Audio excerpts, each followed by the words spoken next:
Well, hello, Unity Church family. This is Pastor Nate. I'm actually here at Mount Carmel East Hospital, still doing my weekend shifts.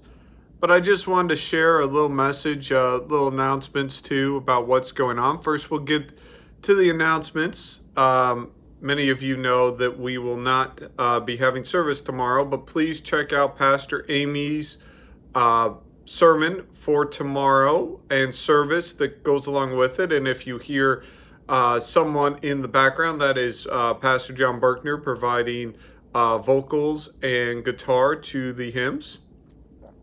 We will have a Wednesday service where I will be preaching, and then Sunday Pastor Patty will be preaching.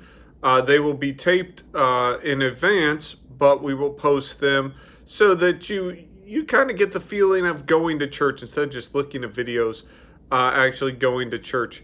I have a sermon from last Wednesday. I'm fooling around with a new high quality camera. We shot Amy's from my phone just for ease sake, but I think I can finally upload that video, so you may get a twofer this Wednesday from me.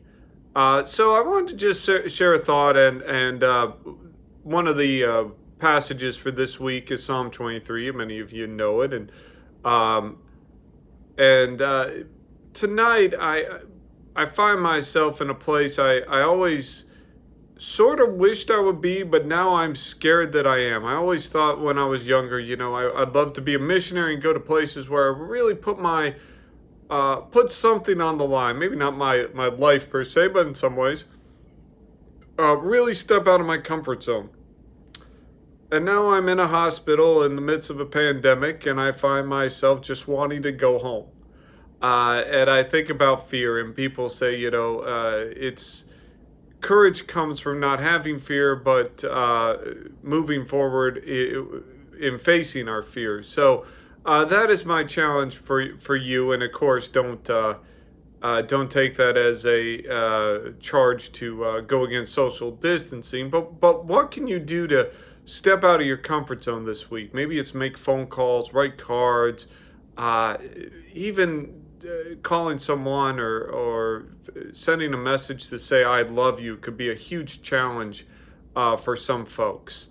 Even giving a virtual hug could be a challenge for some folks. So what is the challenge for you this week? To show that you trust when you go through the valley of the shadow of death, the darkest valley, whatever translation you're reading from, that you really trust that God is there to comfort you and guide you. So till I see you again, God be with you all, and I miss you so much. Goodbye.